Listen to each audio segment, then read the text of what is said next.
Hey everybody, thanks for checking out the Juggernaut Training Systems YouTube. This week we just released a new line of apparel, so check out the designs here and visit the link below in the info to get it at store.jtsstrength.com.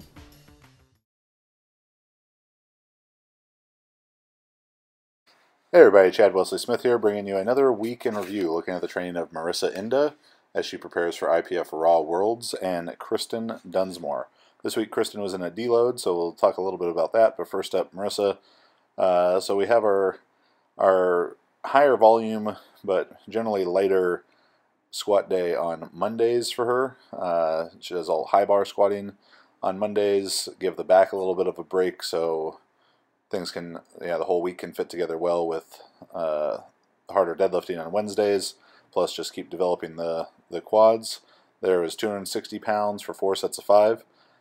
She's in now a strength block, so as you follow along with this series, you'll see that the volume is trending down, up from a high of doing as much as 11 sets of 6 at the end of hypertrophy, to now into the second week of strength, having 6 sets of 5 here between the back and front squat. So this 195 pounds for just 2 sets of 5 in the front squat, which I know she's happy about that I'm not making her do as many of those.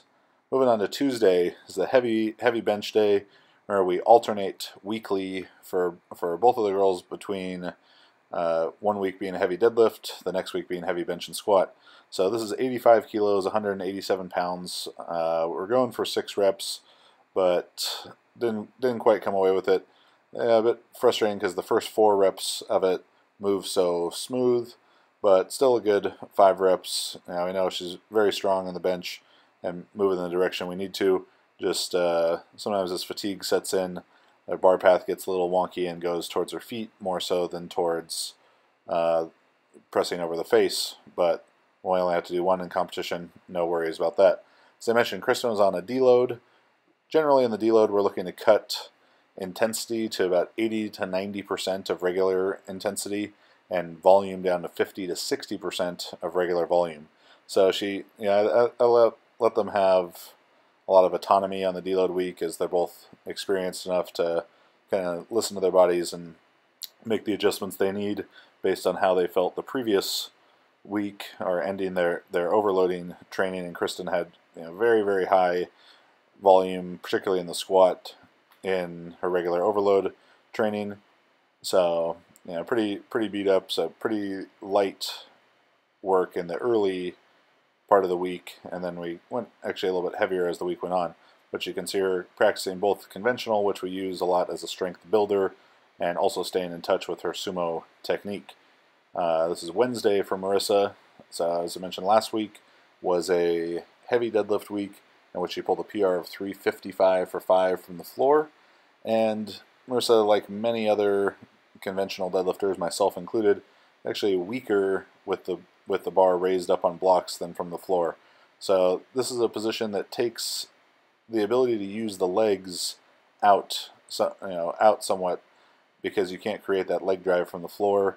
So it is a more overloading exercise to the back, but over the last year and a half of including a lot of those, we've really progressed that the block pull exercise. Here we are on Friday. I had Kristen, much to her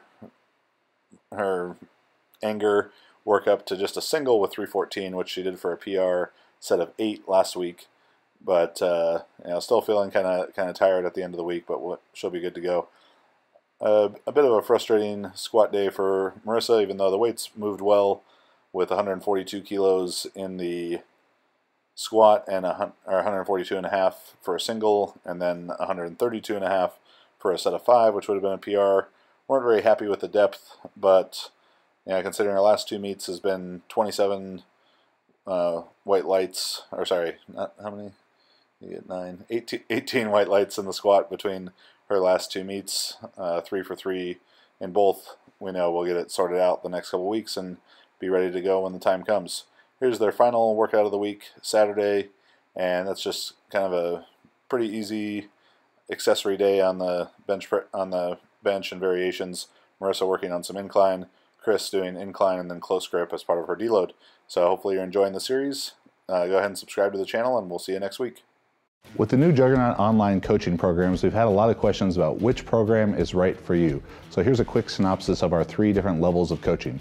First, club programming. Club programming is great if you're just looking to add some more structure, some expert design to your strength training for powerlifting or weightlifting, but probably not the best decision if you're looking to compete in one of the other sports, or if you have a specific competition date in mind, as just more general, continuous programming.